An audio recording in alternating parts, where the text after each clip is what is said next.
Interjudiciary Summer Olympics ginanap sa NRSCC. Dalawang motorsiklo nagsalpukan sa San Fabian. At Little Miss Dagupan kinoronahan kahapon.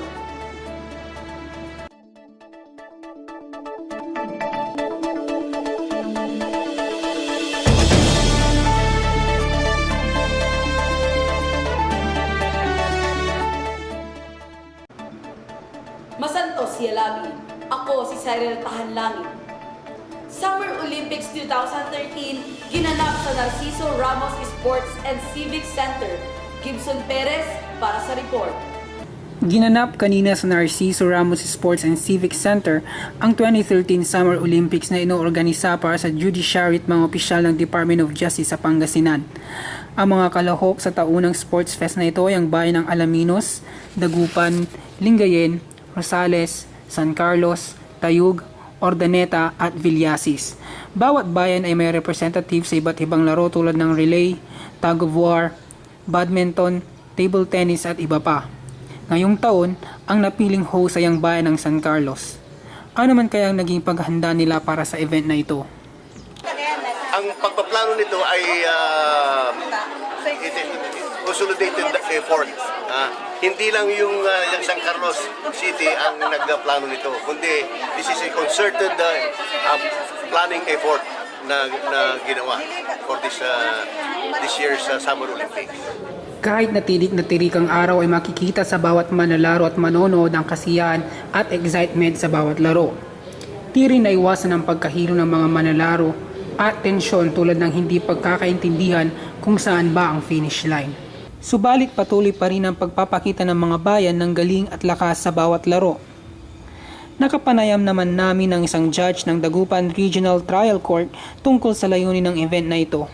Ang purpose nito is spirit of fellowship, camaraderie, fitness, physical fitness, and for the different courts to enjoy all the events. Gibson Perez para sa Pangasinan Watch. Nagbanggaan na motorsiklo, 4 sugatan. Para sa report, Tintin Arcalas. Dalawang motorsiklo ang nagbanggaan sa bayan ng San Fabian, kung saan grabing pinsala ang tinamo ng mga biktima. Ang mga biktima ay kinilalang sina Elidio Quezora Jr., 45 taong gulang, ang backrider nitong si Jason Quezora, 10 taong gulang, at sina Roberto Castronuevo at ang backrider nitong si Wilfredo Zamora, 31 taong gulang.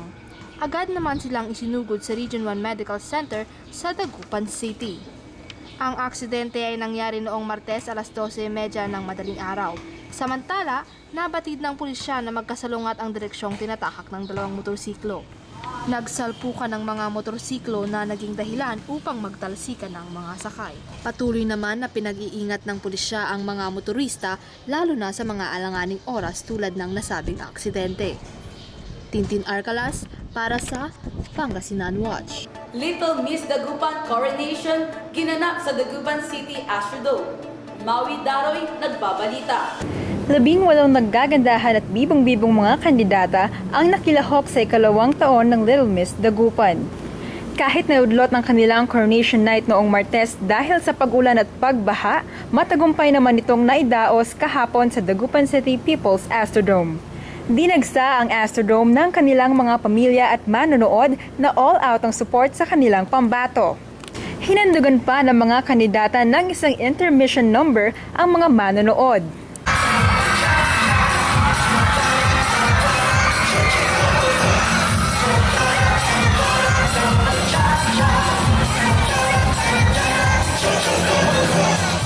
Ginawaran din sila ng mga special award mula sa kanilang mga sponsor. Ang mga kandidata ay nagtagisan ng kanilang galing sa talent competition, votes, interview, casual wear at ball gown competition. Kanya-kanyang project ang mga bata kaya naman sadyang nahirapang pumili ang mga hurado. 5 kandidata naman ang natira para sa final round kung saan sila ay humarap sa question and answer portion. Sa bandang huli ay hinirang na 4th runner-up si Silvana Joy Flores, 3rd runner-up si Chloe Marty Perez, 2nd runner-up naman si Micaela Zareno at 1st runner-up si Jillian Valerie Aquino. At ang tinanghal na Little Miss Dagupan 2013 ay si Rowa Chesley Mislang. Lalapit ko agad sa kanya at magsusorry. Sasabihin ko po sa kanya na hindi ko po sinasadya. Sabi ko po ay sabi ng mama at papa ko, dapat po mag-sorry sa mga nasasaktan natin. Yun lang po. Thank you po. Si Rowa ay nanalo ng 12,000 pesos, trophy, sash, bouquet, gift packs at ang prestigyosong korona ng Little Miss Dagupan. Ibigay ko po kay mama. Tapos ipapaano sa ko po sa school, sa susunod na pasukan. Kung natitira po, inuhulog na lang po namin sa bangko. Anong feeling na Little Miss Dagupan ka? Masaya ako. Nagpapasalamat po ako una po kay Jesus. Pangalawa po kay mama. Pangatlo si papa. Pang-apat si Tita Lady Ann. Pang-lima si Tita Lysel. Pang-anim si Ate Jackie. Yun lang po. Maui Daroy para sa Pangasinan Watch. Magkapatid, nabunggo ng motorsiklo sa Binmalay. Para sa kabuuang detalye, narito si Shian Sireso. Pauwi na sana ang magkapatid na sina Angela Sagawinit, 10 taong gulang at ang kuya niyang si John Ray, 16 na taong gulang, nalulan ng bisikleta sa barangay Gayaman, Binmalay, kamakailan. Ngunit sa hindi inaasahang pangyayari, may isang mabilis na motorsiklo na nakabunggo sa kanila. Ang motor ay minamaneho ni Jeric Liberato. Napag-alaman na si Liberato ay agad na tumakas at tinakbuhan ang dalawang biktima. Sa panayam kay PO2 Christian Fernandez ay kanyang isinalaysay ang pangyayari. Habang nagta-travel po yung magkapatid, papunta, pauwi na to biglang nasagi po sila ng nabangga po ng yung Kawasaki motorcycle na plate number na dinadrive po ni Jeric Pataksil, yung kay Liberato. 20 years old siya, may asawa at may valid professional driver's license. Tapos meron din siyang backrider. Ang pangalan po niya ay Rodrigo Castillo Jr. na 23 years old. Single po siya. Bali, taga po sila.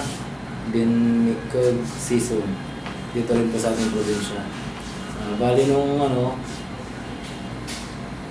yung driver po ng bisikleta, tapos yung niya, ang kasko niya, nag-sustain po sila ng injuries sa iba't ibang parte ng kanilang mga katawan at tinakbo po sila ng aming mga kasamahan na sa Specialist Group Hospital and Trauma Center sa Dagupan City. Matapos ang insidente, agad namang isinugod ang mga biktima sa malapit na ospital para sa investigasyon. Shian Cerezo para sa Pangasinan Watch. Magkapatid na Ramos magkaiba ng sinusuportahang kandidato sa pagkagobernador sa Pangasinan. Lahat ng yan at iba pang mga balita sa pagbabalik ng Pangasinan Watch. Simula nang maging gobernador si Amado T. Espino Jr., ang Pangasinan ay naging number 1. We dedicate our efforts to make our province one of the most progressive provinces in this republic.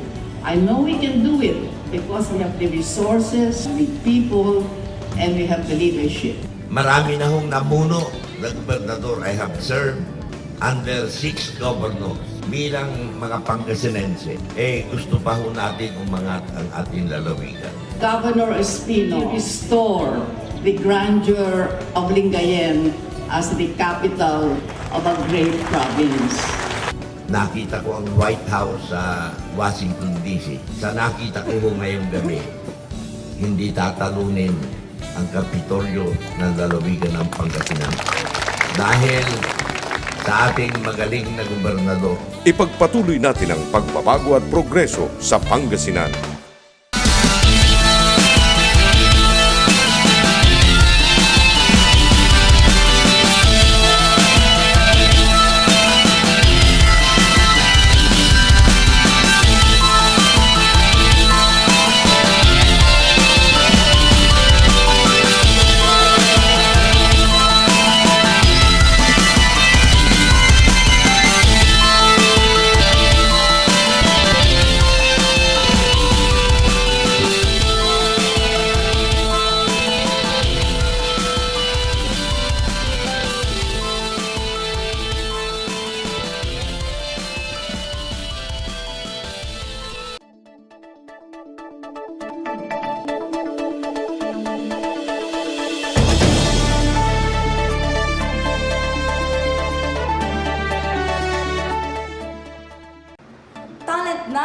bigas ng Pangasinan, ating tunghayan sa report ni Ken Cabrera.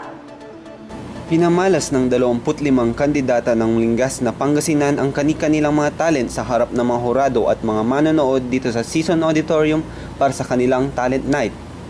Di alintana ang kaba ng bawat kandidata sa entablado at punong-puno pa rin ng poise sa pagpapakita ng kani-kanilang talents. May kandidatang nagpamalas ng galing sa pagbibelly dancing at ang iba na may ipinakita ang galing sa pagkanta kasabay ng pagsayaw. Ang kandidatang ito ay ipinamalas ang galing sa poi dancing. Meron ding nag-interpretative dance at sumayaw ng mga traditional dances. May nag-ballroom dance at ang isa namang ito ay nag-comedy sa saliw ng isang kanta. Kanya-kanyang bet ang mga tao sa gusto nilang manalo.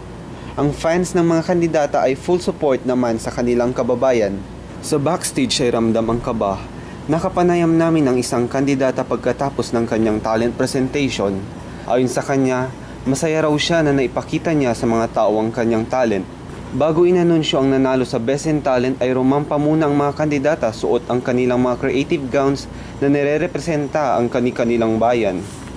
Sa huli, tinanghal na Best in Talent si Maria Marjorie Antigua ng San Carlos City na ipinakita ang galing sa ballroom dancing.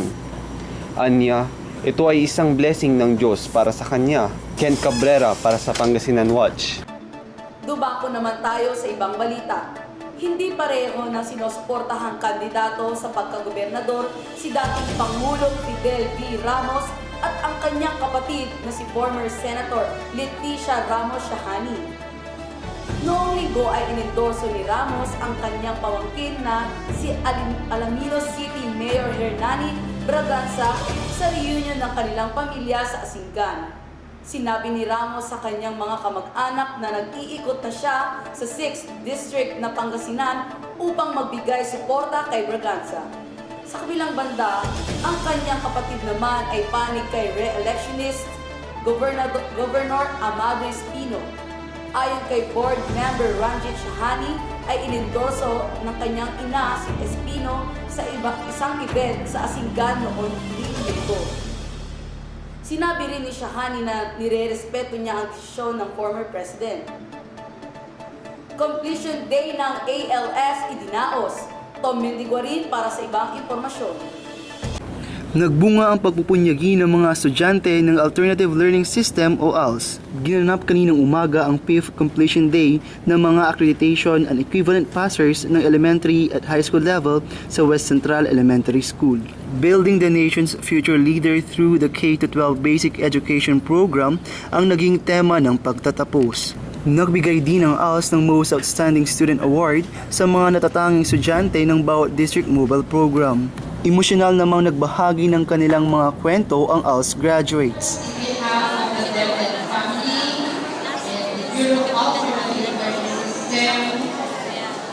We warmly express our heartfelt gratitude nagagalak, nagpapasalamat sa isa sa kagalakan na kayo ay natapos. Maraming bagay ating pagpapasalamat sa Diyos.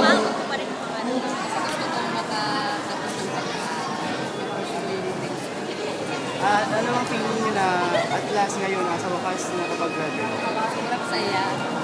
Naiyak ako. Kasi hindi ko akalain na gagraduate ako ng high school. Kasi ang taga ko ng dreams ko dapat pala 45 years. Supposed to be pag nag-graduate ka ng high school 16 years old. So, ang haba ng panahon. Kaya very memorable po yung araw.